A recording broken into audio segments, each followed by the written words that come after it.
हाँ जी, स्वागत है आपका चैनल पर। और आप सभी से रिक्वेस्ट करूँगी प्लीज़ चैनल को सब्सक्राइब कर लें यदि नहीं किया तो, अदरवाइज़ लाइक करें, शेयर करें।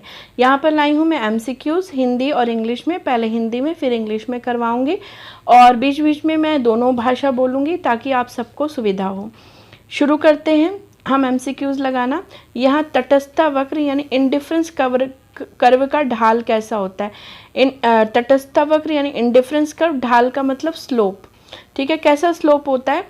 अगर देखिए कोई भी अगर ग्राफ है और वो बाएं से दाएं की ओर नीचे गिरता हुआ दिखता है, बाएं से दाएं की ओर नीचे गिरता है, लेफ्ट से राइट नीचे गिरता है, तो वो ऋणात्मक ढाल वाला होता है। और तटस्थ वक्र का ढाल भी इसी प्रकार होता है। ठीक है, प्राय अनिवार्य वस्तु की मांग जो है, यहाँ मांग लिखा हुआ है, एक्चुअल में क्वेश्चन में होना चाहिए मांग की लोच। तो अनिवार्य वस्तु यानी बहुत ज़रूरत की चीज़ें। अगर कोई चीज़ बहुत ज़रूरत की है तो कीमत से कम प्रभावित होती है, जैसे मेडिसिन वगैरह। ठीक है, अब वो ऐसी चीज़ें हैं कि अगर उनकी कीमत बढ़ भी जाती है फिर भी हम उन्हें ज़रूर खरीदेंगे, इसलिए मांग पे खासा फ़र्क नहीं दिखाई देता, तो इकाई से कम होती है। ठीक है, आगे का समझा देती हूँ थोड़ा सा। अगर किसी वस्तु की मांग कीमत से बहुत ज़्यादा प्रभावित है, यानी कीमत के घटने पर बहुत ज़्यादा बढ़ जाए या कीमत के बढ़ने पर बहुत ज़्यादा घट जाए, तो इकाई से अधिक होती है। और अगर जितना कीमत बढ़ती है उतना ही वो घटती है, जितना कीमत घटती है उतना ही वो बढ़ती है, तो इकाई के बराबर होती है। तो अनिवार्य वस्तु की मांग इकाई से कम होगी। ठीक है अच्छा, अब आगे चलते हैं हम। मूल्य में परिवर्तन के कारण मांग की मात्रा में पड़ने वाले अंतर की माप। मूल्य के कारण अगर मांग की मात्रा में कोई फर्क पड़ता है तो हम इसे मांग की लोच कहते हैं। ठीक है, ये जो बुक में आंसर है, ये अधिकतर बुक में प्रभावी मांग लिखा हुआ है, बट ये प्रभावी मांग नहीं होती है। जो मूल्य से प्रभावित मांग होती है वही मांग की लोच होती है। ठीक है, ये ध्यान रखिएगा, कभी कभी बुक में भी आंसर्स गलत हो जाते हैं। चलिए फिर आगे चलते हैं और लगाते हैं और क्वेश्चंस जी। अब यहाँ पर आप देख रहे हैं निम्नलिखित में वस्तुओं का कौन सा युग्म स्थानापन्न, स्थानापन्न का मतलब सब्स्टिट्यूशनल गुण, कौन सी गुण सब्स्टिट्यूशनल होती है यानी एक के स्थान पर दूसरी वस्तु का प्रयोग किया जाता है। तो पेट्रोल और कार जो है ये कैसी हैं, ये तो कॉम्प्लीमेंट्री गुड है ना, सी फॉर कॉम्प्लीमेंट्री। पेन और इंक भी कॉम्प्लीमेंट्री है। ऐसी गुड्स जो एक दूसरे के साथ ही प्रयोग होंगी वो कॉम्प्लीमेंट्री यानी पूरक वस्तुएं। और स्थानापन्न जो एक दूसरे के स्थान पर, जैसे सरसों का तेल और नारियल का तेल, ये एक दूसरे के स्थान पर प्रयोग किए जा सकते हैं, तो ये स्थानापन्न है यानी सब्स्टिट्यूशनल गुड है। चलिए फिर आगे चलते हैं। एक वस्तु की मांग निर्धारित होती है किस चीज़ से। वस्तु की मांग जो है स्वतंत्र चरों से, क्योंकि सबके डिफरेंट पर्सपेक्टिव होते हैं। देखिए कीमत से तो सभी चीज़ों की मांग प्रभावित होती है, लेकिन कई बार ज़्यादा कई बार कम। इसके अलावा सबके पसंदगी के कारण, फैशन और डिफरेंट रीजंस होते हैं। ठीक है, तो स्वतंत्र चरों से प्रभावित होती है। बी जो है करेक्ट ऑप्शन है। ठीक है, चलिए आगे चलते हैं, क्वेश्चन लगाते हैं। हाँ जी, एक निम्न श्रेणी की वस्तु, निम्न श्रेणी की वस्तु जिसे हम निकृष्ट वस्तु, गिफिन वस्तुएं, ये सारे इनके नाम हैं। ठीक है, इन्फीरियर गुड, हिंदी वाले बच्चों के लिए इंग्लिश वाले के लिए इन्फीरियर गुड। ठीक है, निम्न कोटि की वस्तुएं इन्फीरियर गुड होती हैं। तो ये जो है इन्फीरियर गुड्स के लिए मांग की आयलोच, मांग की आयलोच क्या होती है कि जब कोई वस्तु की मांग हम अपनी आय बढ़ने के कारण, ऑब्वियसली हमारा परचेजिंग पावर बढ़ जाता है, अगर हमारी आय बढ़ती है तो हम मांग बढ़ा देंगे, तो ये आय लोच होती है। जब मांग आय से प्रभावित तो आय लोच, जब मांग कीमत से प्रभावित तो कीमत लोच। बस आसान से याद हो जाता है। ठीक है, तो जो निम्न श्रेणी की वस्तुओं की मांग की आय लोच कैसी होती है, जब आपकी आय बढ़ती है तो आप क्या करते हैं, सुपीरियर गुड यूज़ करने लग जाते हैं। ठीक है, मान लीजिए कि आप चावल का कोई ब्रांड खा रहे थे, लेकिन अगर आपकी आय बढ़ जाती है तो आप उसका और सुपीरियर ब्रांड लेने लग जाएंगे। तो क्या होता है, निम्न वस्तु की तो मांग जो है वो घट जाएगी। तो अगर निम्न वस्तुओं की मांग की आय लोच कहें तो वो ऋणात्मक होती है। ठीक है, जब आय बढ़ने से मांग बढ़ेगी तो वो वाली लोच धनात्मक होगी, और जब आय बढ़ने से मांग घटेगी तो वो ऋणात्मक होती है। तो निम्न कोटि की वस्तु यानी गिफिन या इन्फीरियर गुड्स की आय लोच ऋणात्मक होती है, यानी निगेटिव होती है, निगेटिवली स्लोप्ड होती है। चलिए फिर आगे बढ़ते हैं और क्वेश्चन लगा। हाँ जी, गिफिन वस्तुओं की मांग वक्र कैसा होगा।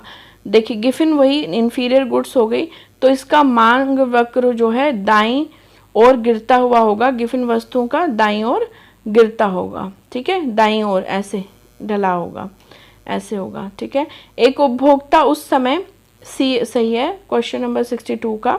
उसके बाद एक उपभोक्ता उस समय साम्य होता है जब उसकी बजट रेखा, उपभोक्ता जो है साम्य की स्थिति में यानी कंप्लीट सेटिस्फैक्शन की स्थिति में होगा जब उसकी बजट रेखा क्या करेगी, जब वो तटस्थ रेखा को स्पर्श करती है यानी कि इंडिफरेंस कर्व को टच करती है, ठीक है। देखिए ये है indifference curve, sorry indifference curve, मान लीजिए कि ये रहा इंडिफरेंस कर्व और बजट लाइन, तो जहाँ ये दोनों टच कर जाएंगे ना, यहाँ उपभोक्ता का साम्य अवस्था होगी। तो ये ऐसे, ये जो है ये आईसी है इंडिफरेंस कर्व, इसको टच करती हुई निकलेगी बजट लाइन, ठीक है, यानी कि आपकी बजट रेखा, और ये जहाँ दोनों मिलते हैं उसी को हम उपभोक्ता साम्य कहते हैं। आगे बढ़ते हैं, गिफिन वस्तुओं को भी कहा जा सकता है, गिफिन वस्तुओं को निकृष्ट वस्तुएं, ठीक है, क्योंकि आपको पता चल गया पूरक वस्तुएं क्या होंगी, जो एक वस्तु दूसरे के साथ कॉम्बिनेशन में यूज होगी, उत्कृष्ट अच्छे कोटि की, और निकृष्ट गिफिन वस्तुएं। तो C answer is the correct, ठीक है। तो आई होप सभी को क्लियर हुआ होगा, और बस मैं यही कहना चाहती हूँ कि अच्छे से पढ़ाई करिए और क्वेश्चन को समझिए और क्वेश्चन को ध्यान से पढ़िए, और प्लीज़ लाइक शेयर और सब्सक्राइब करिए, और लाइक तो ज़रूर दीजिए अगर आपको अच्छा लगता है, इससे हम लोगों का मोटिवेशन होता है। हाँ जी, अब ये मैं इंग्लिश वाले बच्चों के लिए लाई हूँ ताकि उनको भी थोड़ा तैयारी हो जाए, लेकिन इसमें ज़्यादा यूटिलिटी वाले कॉन्सेप्ट है, बिकॉज उनके बहुत सारे यूटिलिटी वाले जो कॉन्सेप्ट है हिंदी वाले बच्चों के लिए करा दिए और उनको नहीं मौका मिला, तो मैं उनके लिए लाई हूँ।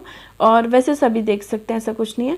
टोटल यूटिलिटी मैक्सिमम कब होगी, when the total utility maximum marginal utility will be 0, third is correct. जब भी मार्जिनल यूटिलिटी 0 होगी टोटल यूटिलिटी मैक्सिमम होगी, और जब टोटल यूटिलिटी मैक्सिमम होगी तो मार्जिनल यूटिलिटी 0 होगी। ध्यान रखिएगा इस चीज, कोई भी मतलब वाइस वर्सा क्वेश्चन पूछा जा सकता है।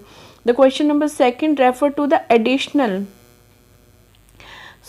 additional utility derived from consumption of an additional unit of commodity। तो आप जब एडिशनल यूनिट ऑफ कमोडिटी, जब एक एक्स्ट्रा यूनिट कमोडिटी की यूज़ कर रहे हो तो आपको एडिशनल यूटिलिटी मिल रही है, ठीक है। हर यूनिट आप यूज़ करते हो उससे कुछ ना कुछ आपको यूटिलिटी तो मिलती है, लेकिन ये कैसी होती है, ठीक है। तो इसको हम कहते क्या हैं, तो जब एडिशनल यूनिट, हर एक यूनिट को यूज़ करने से आपको जो भी मिल रहा है, एक अलग यूनिट को यूज़ करो फिर एक अलग, तो उससे जो मिल रहा है दैट इज़ मार्जिनल यूटिलिटी, ठीक है। तो marginal utility refer to the additional utility derive from the consumption of additional utility, है ना। उसके बाद व्हेन यूटिलिटी एक्सप्रेस्ड, यूटिलिटी को एक्सप्रेस किया जाता है किस फॉर्म में, तब हम इसे ऑर्डिनल बोलते हैं।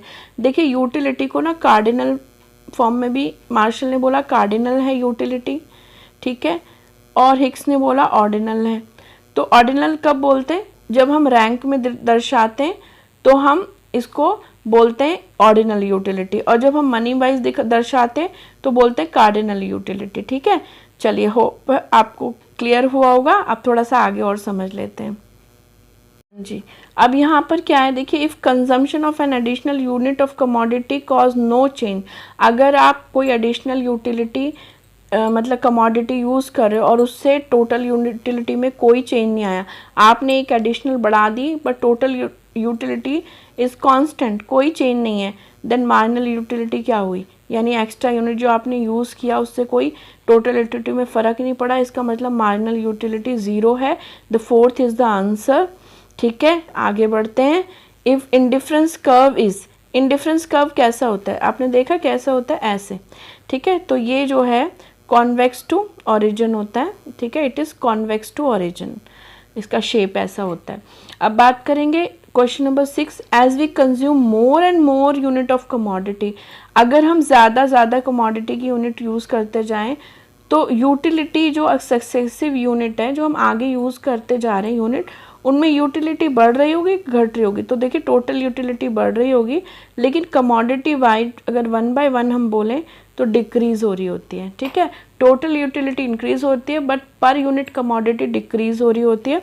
तो यहाँ मार्जिनल यूटिलिटी की बात करिए, ठीक है। सक्सेसिव यूनिट यानी एक बड़ा के जो यूज़ कर रहे हैं, ठीक है। आई होप क्लियर हुआ होगा।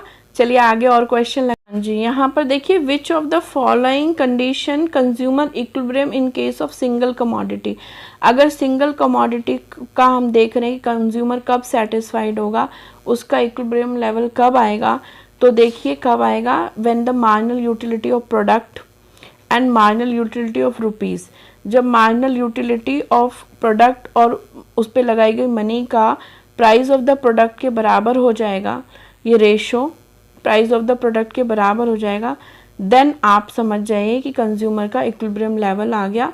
और इस लेवल से वो नीचे आगे नहीं जाएगा, ठीक है। अगर इसके बाद यूटिलिटी घट जाती है प्रोडक्ट की मनी से, तो वो नहीं यूज़ करेगा, ठीक है। हम ऐसी चीज़ के लिए पैसे क्यों देना चाहेंगे कि जितना हम पैसे लगा रहे हैं उतनी हमें सेटिस्फैक्शन नहीं मिल रही, ठीक है। Now the next question, consumer attain equilibrium at a point where the budget line, ठीक है। जहाँ बजट लाइन क्या करती है, देखिए ये होता है इंडिफरेंस कर्व, ठीक है। और जहाँ पर इंडिफरेंस कर्व को बजट लाइन टच करेगी, ये द पॉइंट टेंजेंट, ठीक है, टेंजेंट पॉइंट यानी स्पर्श करती है, वहीं पर कंज्यूमर इक्विलिब्रियम होता है। तो कंज्यूमर इक्विलिब्रियम वहाँ होता है जहाँ budget line is tangent to the indifference curve. The second option tangent to the indifference curve होता है, ठीक है। आई होप सबको क्लियर हुआ होगा। मैं आगे और क्वेश्चन भी लाऊंगी, ठीक है। अभी हैं शायद, अभी और करा देती हूँ मैं, ठीक है। हाँ जी, यहाँ क्वेश्चन नंबर 9 है, demand for a commodity refer to. Demand किसी कमोडिटी किसको रेफर करती है, price of the commodity, quantity of the commodity, ठीक है, और given period of time and quantity and price of the commodity in given period of time. तो जब demand की बात होती है ना, तो डिमांड सबको लेके बात होती है, तो क्वांटिटी भी इम्पॉर्टेंट है, प्राइस ऑफ द कमोडिटी भी, और पीरियड ऑफ टाइम भी is very important. When we are defining the demand, these all the 3 things are important, तो then option 4 is the answer, ठीक है। तो उसके बाद demand curve is usually, demand curve जो जनरली क्या दिखाती, कैसी होती है उसका शेप, उसका कर्व डिमांड कर्व का कैसा होता है, तो देखिए डिमांड कर्व का कर्व जो है डाउनवर्ड स्लोपिंग होता है। मैंने पहले भी बताया होगा शायद कि जब भी कोई चीज़ लेफ़्ट टू राइट नीचे की तरफ जाएगी ना, ये लेफ़्ट साइड है, this is the left side and this is the right side, तो जब वो नीचे की तरफ आपको जाते हुए दिखाई जाए, समझ जाइए कि ये डाउनवर्ड स्लोपिंग है। इसे हम ऋणात्मक कर्व, ऋणात्मक वक्र भी कहते हैं हिंदी में, और इंग्लिश में डाउनवर्ड स्लोपिंग बोलते हैं, ठीक है। उसके बाद क्वेश्चन नंबर है 11, it is called change in quantity demand, ठीक है। चेंज इन क्वांटिटी डिमांड कब बोलते हैं हम, व्हेन चेंज द राइज और fall in the demand for a good is caused by change in its own price. Quantity demanded हम change तब बोलते हैं जब प्राइस से चेंज होता है। देखिए डिमांड में चेंज बहुत रीज़न से होता है, फैशन बदल जाए, आपकी पसंदगी बदल जाए, मौसम बदल जाए। अगर मौसम बदल गया तो ऑब्वियसली विंटर का मौसम चला जाएगा तो आप स्वेटर की डिमांड करेंगे, आप गर्म सूप की डिमांड करेंगे, अब आइसक्रीम की डिमांड विंटर में कम हो जाती है। तो ये मौसम चेंज की डिमांड है, इसे हम चेंज इन डिमांड कहते हैं। और जब प्राइस की वजह से चेंज आता है तो हम quantity, change in quantity demanded, तो चेंज इन क्वांटिटी डिमांडेड जब टर्म यूज़ होगी तो समझ लीजिए प्राइस की वजह से चेंज आया है। तो first option is correct. I hope ये सारे क्वेश्चन आपको बहुत अच्छे लगे होंगे और ये बहुत इंपॉर्टेंट क्वेश्चन है। और अगर बच्चे हिंदी वाले इंग्लिश में पढ़ना चाहें तो उनको थोड़ा, उनको भी और आएगा, और इंग्लिश वाले हिंदी वाले क्वेश्चन भी देखेंगे तो मतलब आपको एक बहुत अच्छी क्लियरिटी आएगी। और ये बहुत ही इंपॉर्टेंट क्वेश्चन है, प्लीज़ इनको ज़रूर लगाइएगा, लिख लीजिए, कहीं पर स्क्रीनशॉट लेना है स्क्रीनशॉट ले लीजिए, ठीक है। तो अच्छी तैयारी करिए and thanks for watching the video. Have a nice day. Like करें, शेयर करें, सब्सक्राइब करें।